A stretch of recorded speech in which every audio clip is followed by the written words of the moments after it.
Samo malo da ponovimo šta je Bitcoin. Znači, Bitcoin je virtualna valuta kreirana sa idejom decentralizacije, da kažemo, valute kao institucije.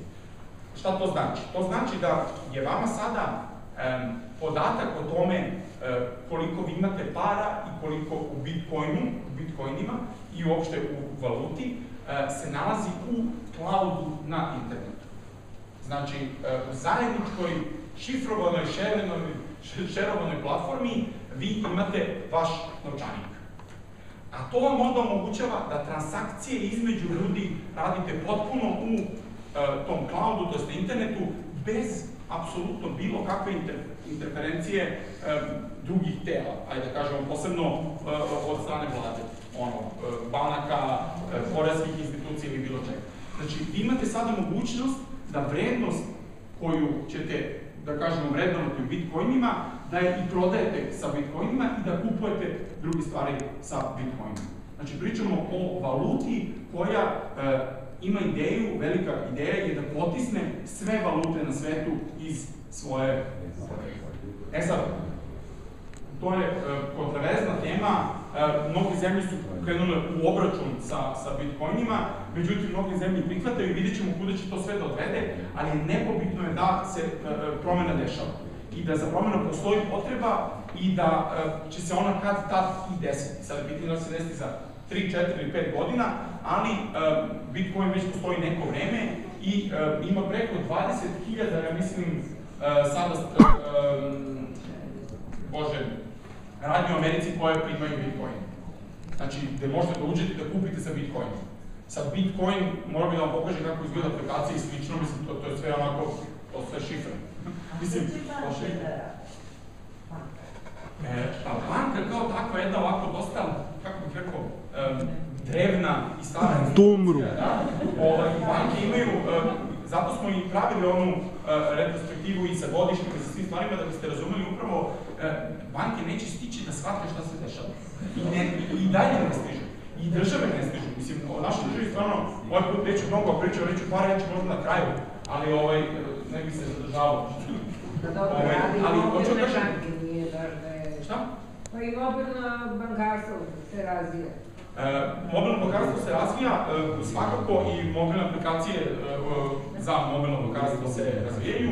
To je sve super, ali Bitcoin nije blizu mobilnog bankarstva. Jer Bitcoin je međunarodna, opšte raširena tehnologija koja ima taj network efekt. Znači, mogućnost da se širi u mreži. Jer vi ne možete da, sad, neko ne može da otvori račun u Raiffeisen banci ako nije u Srbiji, a da je iz inostranstva. A Bitcoin može da otvori sad. I sad... Da kažem par stvari kad smo završili sada o Bitcoinima i o celoj ovoj retrospektivi, malo ulazimo sada na lokalno tržište i na lokalni marketing. I htio bih da vam kažem par stvari o klijentima. Ja sam konkretno radio godinu i po dana kao direktor Komunis digitalnog sektora u Komunis marketinškoj agenciji. Sad imam već 3 godine svoju firmu koja se bavi digitalnim komunikacijama. Pre toga smo radili opet neke inovacije sa idejom da ih nudimo u marketingu. I mogu da vam kažem da sa klijentima kod nas postoje raznorazne situacije i tu bi sada hteo da prodiskutujem digitalni kanal komunikacije i klijenta. Ovo je, ne znam kako se vidi, ovo su kao industrije. Slide show sa industrijama. Na koji način vi radite digitalni marketing u današnje vreme vrlo zavisi od industrije kojoj se obraćate i u kojoj funkcionišete. Mislim da kod nas marketinške agencije, uglavnom velike marketinške agencije, glavni im je cilj da pridobiju te fast moving consumer goods, da kažemo, brendove. I tu se kuca naravno na, kao što znate, na alkoholna pića, na, ne znam, hranu, na home care, na retailing i slične stvari, soft drinks, tobako, to je jako popularno, su cigaretaši su na nas bitni. I uglavnom, jurite uglavnom te fast moving consumer goods klijente, velike agencije. Međutim, moj utisak je ovako privatni da sitni klijenti, male firme uopšte nisu ni predmet interesovanja, ni fokus marketinških agencija kod nas, anti-branding agencije. I znači, imate jako veliki sektor uopšte industrije kao takve, koji nije pokriven marketingom.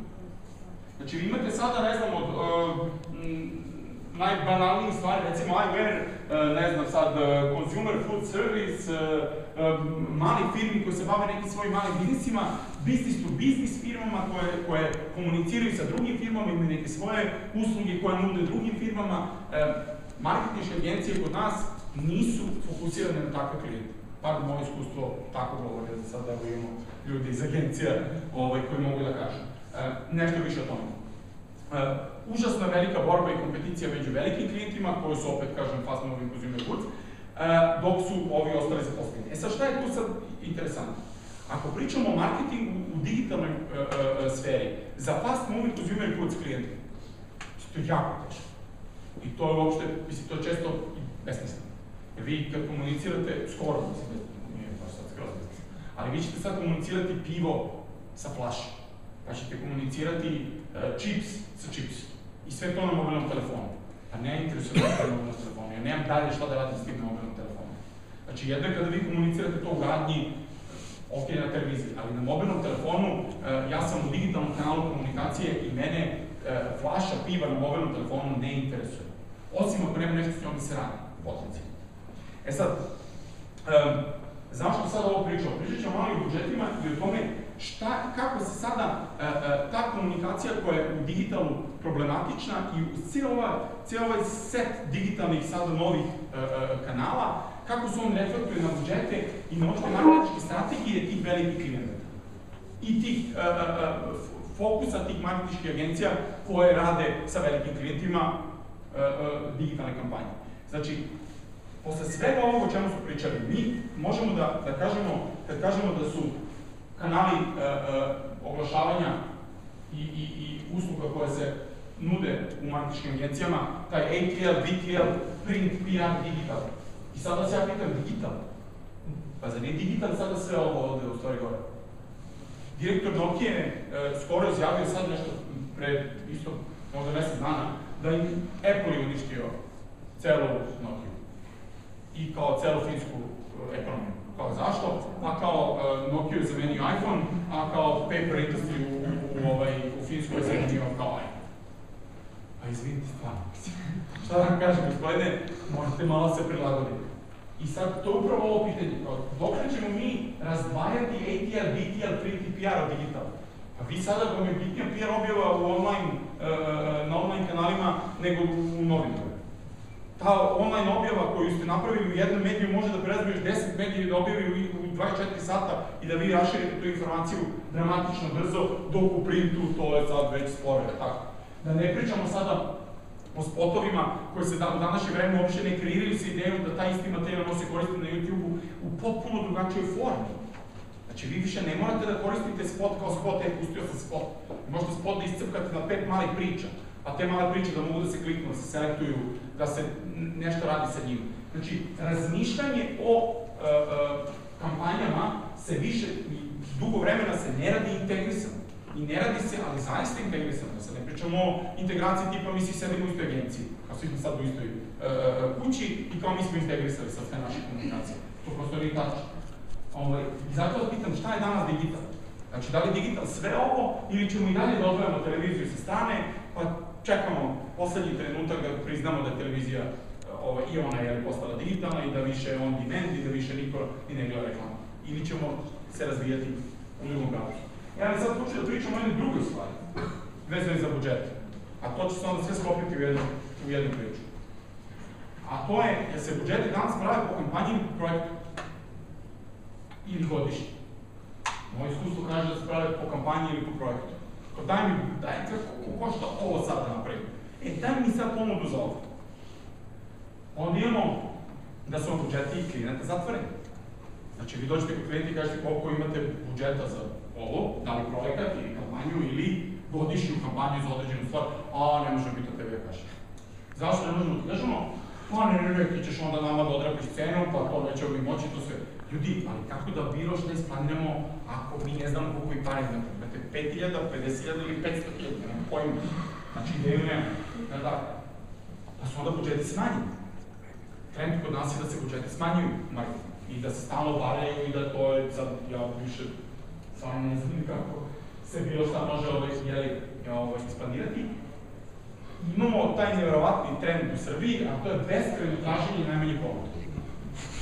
Ja lično na svojoj koži to svaki dan iskusim, a to je varijanta koja je koliko to košta. Dobro, pitat ćemo još na par strana, pa ćemo da vidimo koliko to košta i onda ćemo da odlučimo po tome koliko to košta. I kao je smanji, pa možda smanjiš. Najbrže. Da, najbrže stvarno. Ali mi, znači, dolazimo do toga kao, ok, to je najmanja ponuda, super si prošao, sve strah. Možda pustiš nova cena, 100 €. Do te mere smo na tom smo nivou, bilo to cenkanje koja je varijanta kao jao, ajde sad, značilo bi nam, jer onda ti ulaziš u tu priču, onda ćemo mi da radimo s tobom, onda... Samo I dolazimo u stvari do ključnog zaključka je da se ne traži najbolja ponuda, već najjeftinija ponuda. I sad, najbolja ponuda je ono što vam treba, a najjeftinija ponuda je ono što vam ne treba.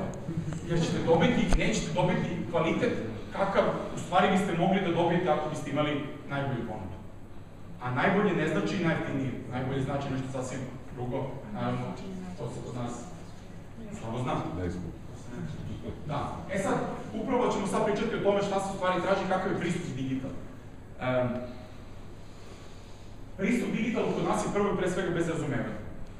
Znači, šta znači razumevanje? Znači da ja ne razumem sve ovo što sam vam pričao još. Moram bih da zabodem duboko u proučavanje svake od ovih aplikacija da bi mogu da kažem da znam jednu, kaže kolega, znate najviše ne znam ja ni blizu, mislim, mnogo toga ne znam.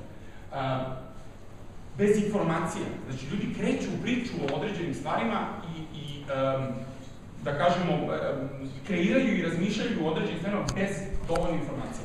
Vi pitate koliko mi ljudi downloadovalo aplikaciju koju ste vi platili, ne bi ljudi znali. Ili pitate, a koliko je poseta Blitz sajta na kome se vi oglašavate, ne bi znali da kažu. A imaju, oni smatraju nešto u digitalu. Onda imamo užasan strah od neuspeha u digitalu. Vi kada ulazite na taj jedan kanal koji je toliko, da kažemo, rasprsnut na sve strane i koji je toliko neuhvatljiv i kome se toliko stvari menjaju u jedinici vremena, užasan strah od neuspeha. Jer ako radite kao klijent u korporaciji, vi se plašite za vaš posao, vas je strah od svega toga i vi imate ozbiljan problem sa činjenicom da krenete u neku inovativnu kampanju, neku ideju, vi nećete uspjeti. Imate užasan strah od analitike. Jer vi ne proučavate rezultate kampanja, a ni ne bavite se time da razumete te rezultate. Niti se bavite analitikom kao takvom, kao oblašću. Ja nisam čuo ni za koga da je seo sa mnom na osnovu nekakvih podataka koji su prikupljeni, da sede sa mnom i da mi kaže, aj dobro, ja naravno ne znam, aj mi moram to objasniti.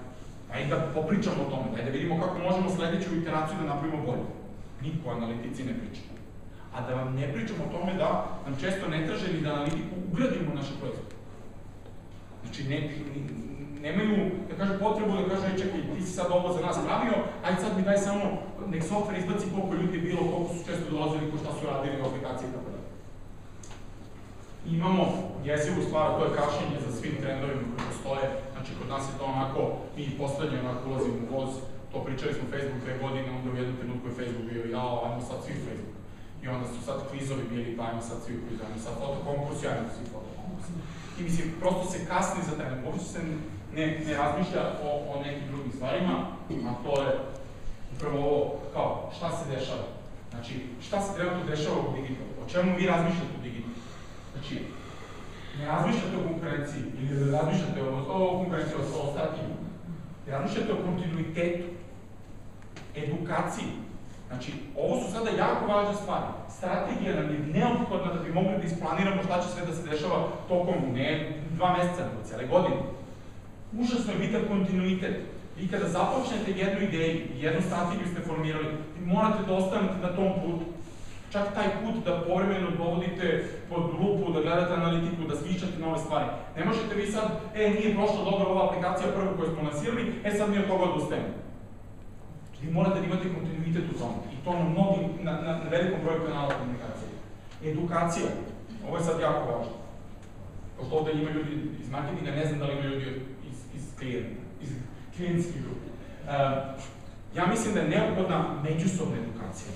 Mislim da je užasno bitno da marketing edukuje klijente i da klijenti edukuju marketing i da se klijenti sami edukuju i da se marketing sami edukuju.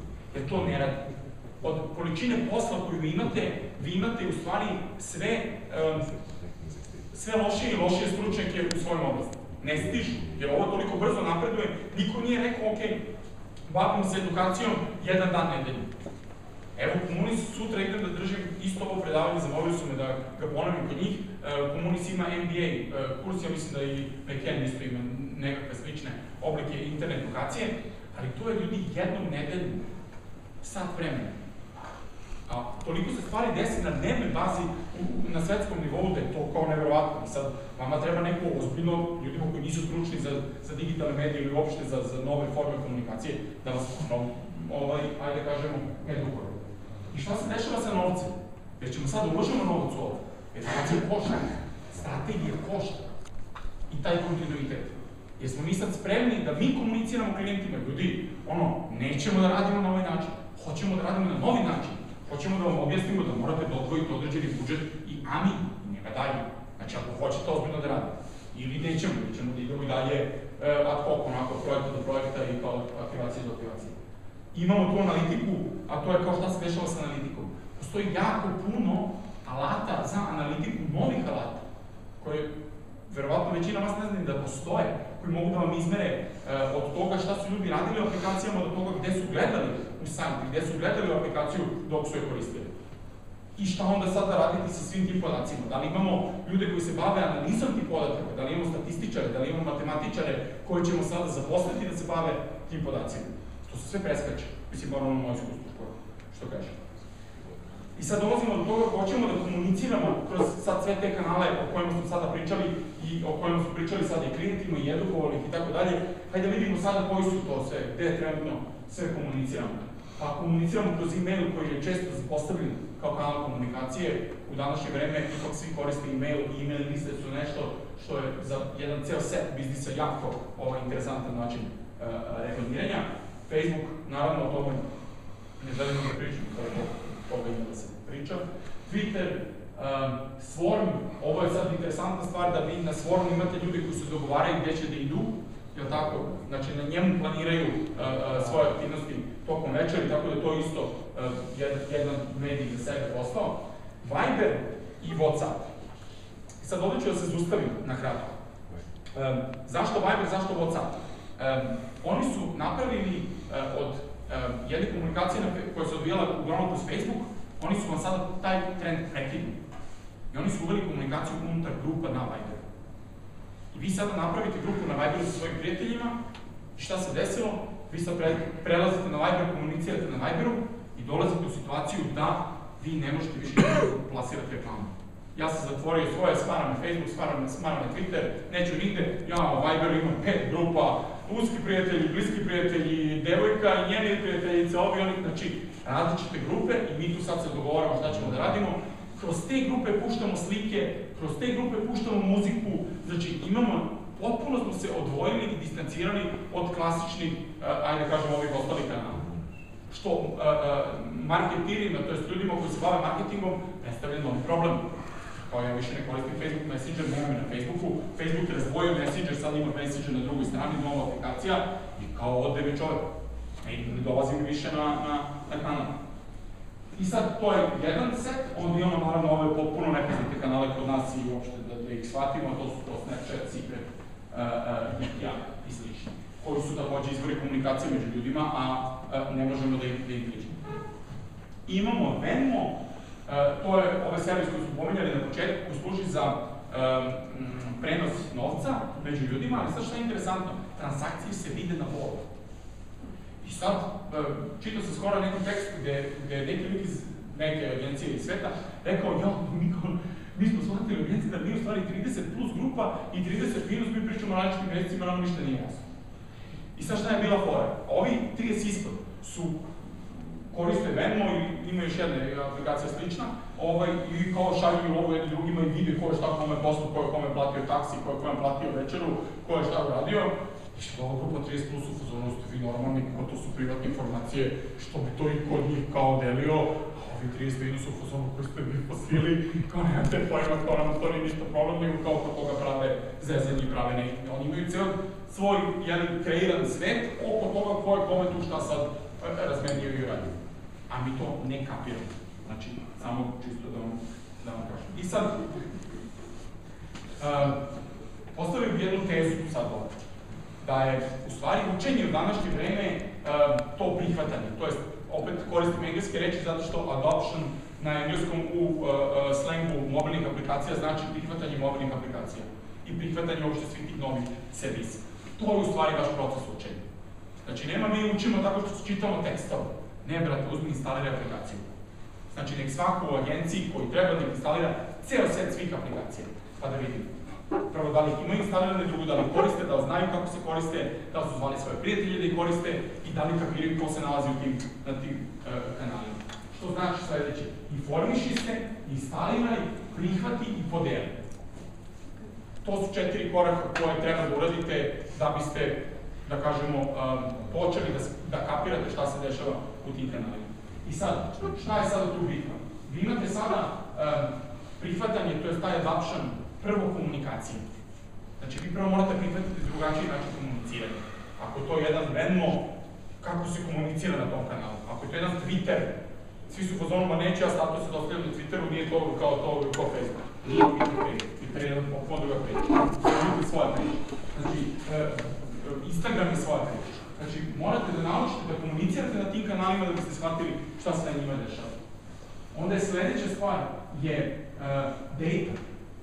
Šta radite sa vašim podacima koje kreirate? Kako komunicirate sa tim podacima?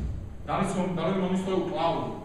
Da li podatke o projektima koje imate sa klijentima ili klijenti svoje podatke drže na mrežnim servisima ili po svojim hard diskovima pa se dobacuju USB-ovima? Šta radite sa time? Kako radite backupe u današnje vreme? Jel radite backupe? Koliko često?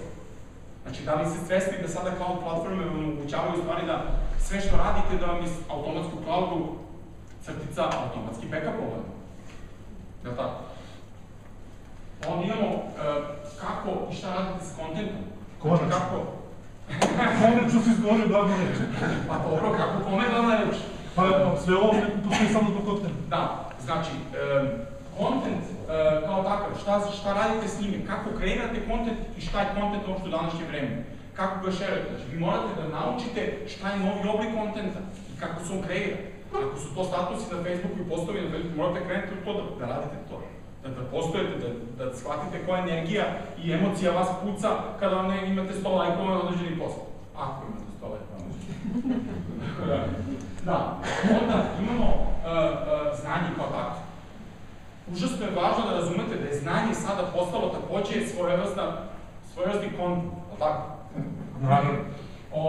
Tako da i ono takođe ima sad svoje nove načine komunikacije i međusobnog grejanja. Kako vi unutar svoje firme sada delite znanje? Ili imate neki mali interni portal na kome to radite? Ili to radite na Facebooku? Ili imate grupu? Ili imate projektni menadžment, software za projektni menadžment? Ili sad imate neki drugi sistem kako međusobna znanja delite? I dolazimo do poslednjega, to je entertainment, kako se zabavljate. Kako se zabavljate u današnje vreme, kako ste zabavljali pre 5 godina ili pre 10 godina. I međusobno, a i sami.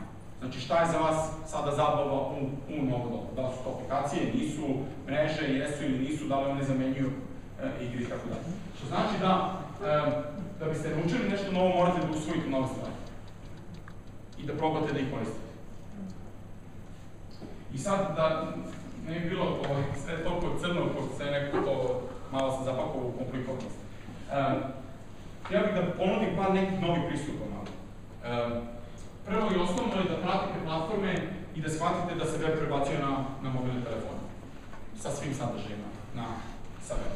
Što znači da sve što ste ranije kreirali za web, sada u 60 ili 80% slučaja morate kreirati za mobilni telefon. I za web, ali i za mobilni telefon. Neke stvari ne morate ni da kreirate za web više. I to možete da vidite iz analitike. Znači možete da vidite koliko vam ljudi pristupa sajtu preko mobilnog telefona, koliko vam pristupa preko weba, kako ga reklamirate i koliko znam, Pavle nam je tu iz Telegrafa, koliko ljudi sa weba, koliko sa mobilnog? 64. 64 za? Korist. mobilni, to je to. Ja konkretno za Blic imam slične informacije, tako da... Blic je 80. Znači, shvatate koliko je sada promjena, što znači da oglas koji vi stavljate na mobilni telefon u okviru Telegrafa i Blica i tako nekog portala za čitanje vesti gde je vest sam kontent, da tako, taj oglas koji imate, ako tog korisnika sa mobilne aplikacije ne vodi na sajt koji je mobilno podržan ili drugu mobilnu aplikaciju, vi ste njega izgubili. Jer vi njega ako odvedete na sajt koji nije za mobilni upravljen i pritom je i loše kreiran ili je u flashu ili ne bože tako nešto, vi njega gubite i vaš novac je badava potrošen. A opet, i kada ga odvedete na sajt, opet je pitanje šta ste vi njemu u tom trenutku dok je on u autobusu zaista ponudili da on uvede. I da li vi možete njega da zadržite u tom iskustvu koje on želi da doživi šta god radio kad je kliknuo na vaš oglas. Ovo su sad neke velike ideje, ali ne znam kako će biti ovde i shvaćene. Out of the box razmišljanje. Mislim da mnogo razmišljamo u kutiji i pratimo trendove ovde svetske sa zakašnjenjem i nemamo realno pojma. Mi bi mogli da razmišljamo potpuno drugačije. Kreiranjem novih medija, kreiranjem novih aplikacija na lokalnom tržištu. Evo, pitaću vas jedno stvar. Znate koliko love odlazi, ja ne znam u stvari, ali možda neko zna, koliko love mesečno odlazi Facebooku na plaćanje Facebook reklame u Srbiji. Znači, Srbi se reklamiraju Srbima, a plaćaju Facebooku. To je jeziva količina. To su milioni mesečno koji odlaze Facebooku. Isto to važi za Google, isto to važi i za jako puno drugih servisa koji su kreirani globalno, a koriste se lokalno. 3 najveće marketinške agencije da su se uhvatile u koštac sa tim problemom i da su rekle, ok, super, a sad ćemo mi napravimo našu društvenu mrežu.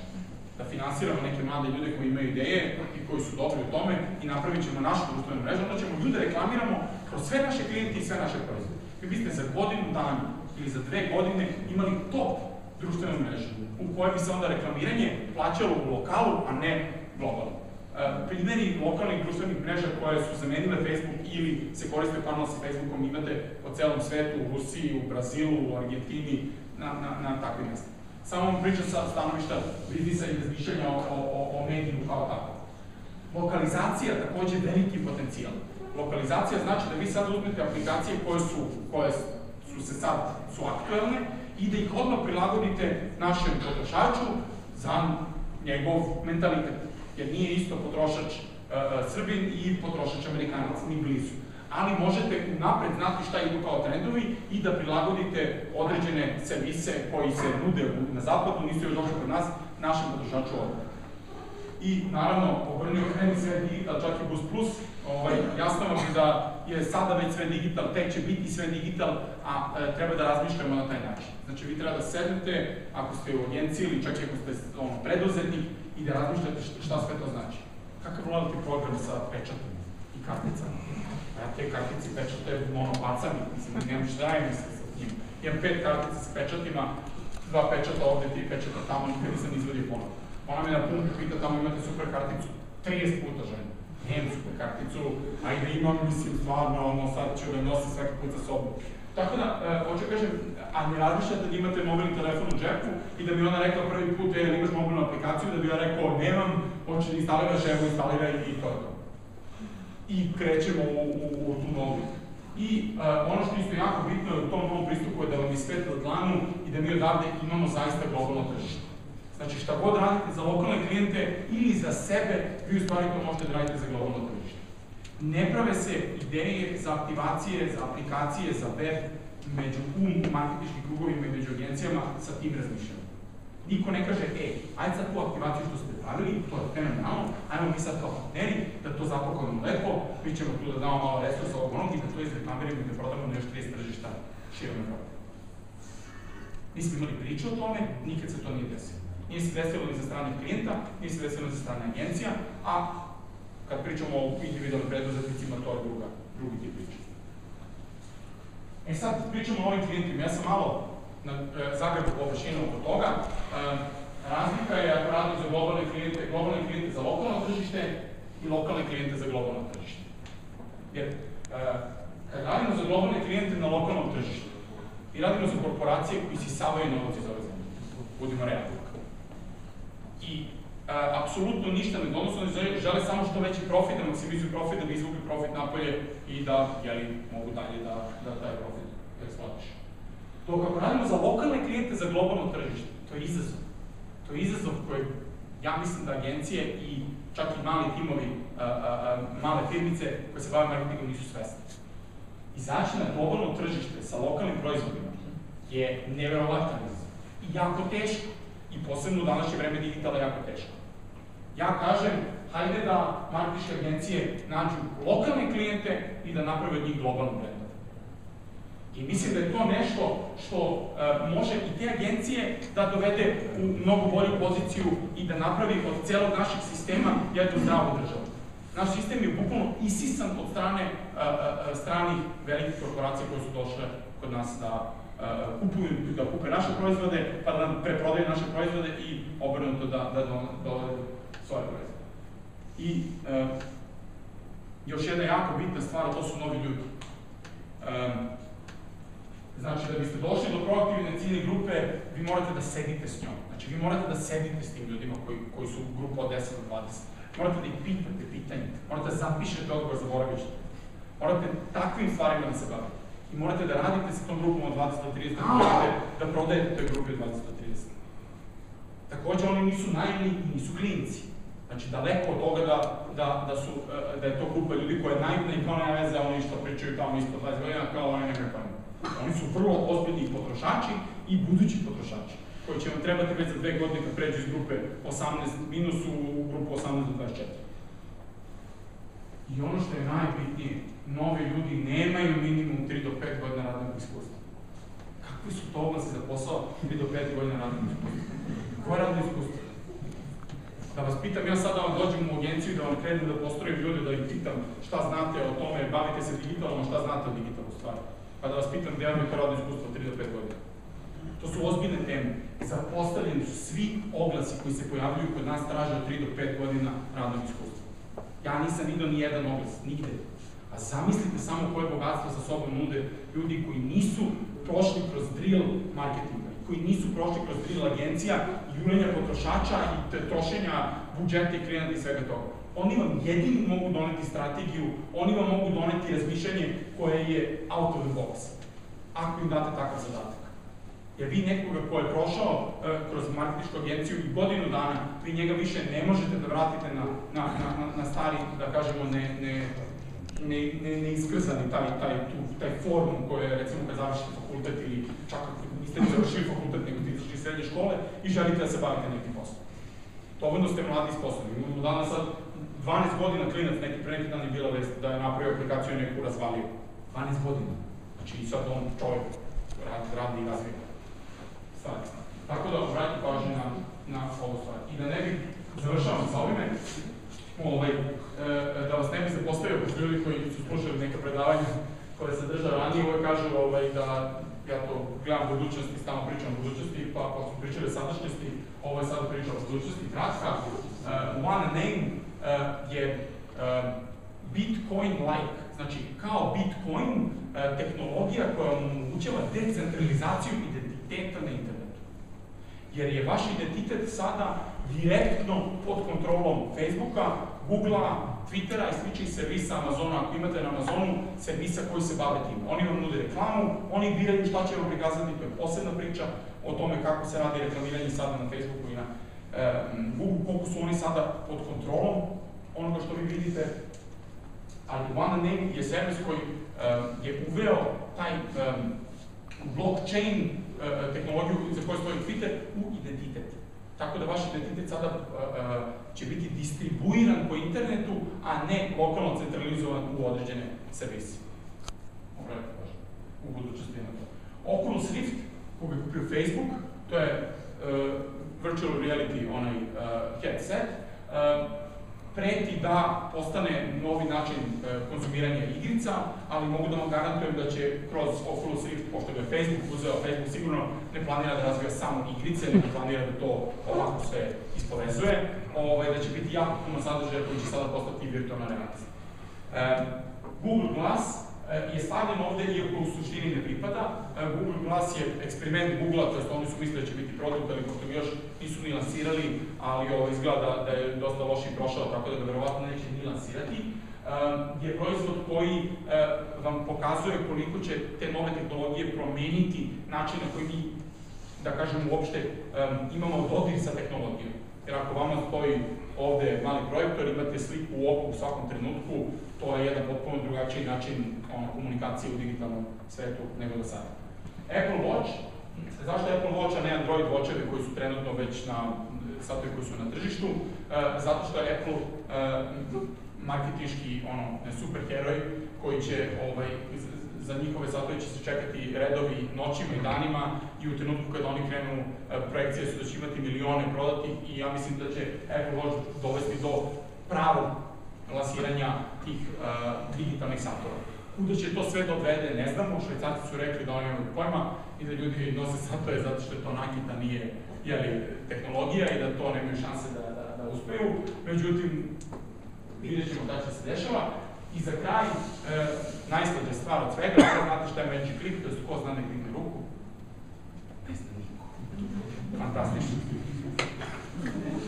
Magic Clip je, to morate dodati da vidite, znači na internet, nemamo ovdje sad internet da vam pokažem. Magic Clip preti ozbiljno sa svojom reklamom da vam preklopi virtualnu stvarnost sa realnom stvarnošću. Znači, na reklami imate tipa koji drži u ruci malog slona i slon usta iz ruke i nešto radi. Znači, tehnologija koja bi trebala da omogući najverovatnije kroz neke naočare, ne verujem da će sočeva biti u pitanju, ali kroz neke naočare da realnost koju gledate preklopljena sa virtualnom realnošću. Znači, da ovde sada sedi virtualna publika, još pola publike virtualna i priča nešto. I tigrovi i lavovi poznani. Znači, i to samo meni, ne i vama. Tako da, Magic Clip je pojavio se isto pre par meseci, znači 2014. godine. Kao Skype premium, recimo, pa kad ti dodaješ ekspertić, sagovornik ili taj sam koji znaš. Mnogo strašno. Mnogo luđe od toga. Mnogo luđe od toga. Znači, da se tebi bukvalno preklapa, da primjer radi ja se gledam u tebe i meni izlazi oko tebe, Pera Perić, tvoji postovi na Facebooku, sve ono što ste gledali u futurističnim videoklipovima na internetu, to ćemo imati sada realno. Na čemu? Na Čemu? Na čemu to? Na čemu služi? Pa mislim, služi mnogo čemu od zabave. Počne uvijek od zabave. Ovo je jako zabavno. Onda služi dalje raznim smrekama. Magic Clip je dobio finansiranje od Google-a od $400 miliona. 500 miliona dolara. Znači, pola milijarde dolara su dobili finansiranje. Znači, nije da su oni kupljeni za toliki novac, nego su oni dobili investiciju. I to se drži u tajnosti i još uvek ne zna se šta i kako. Ja sam malo istraživao i zaprepastio sam se da to stvarno možda i može da se uradi. Jer imaju sad, razvili su neke nove fore sa kristalima u sitnim kristalima i slikama, jer vama je problem sa okom što ne može da fokusira. Vama treba mogućnost da možete fokusirati sliku i na blizinu i na daljinu i to su rešavali i uspeli su da reše ljudi iz NVIDIA, tako da je to je ono što nas očekuje u nekoj relativno skoroj budućnosti. Siguran sam da za 10 godina kada budemo pričali o ovome, da će i Magic Clip biti prošlost ili nešto što se relativno skoro pojavilo i da svi znamo o čemu se radi. Tako da, hvala vam na pažnji, zaista ste bili strpljivi, nije bilo kratko.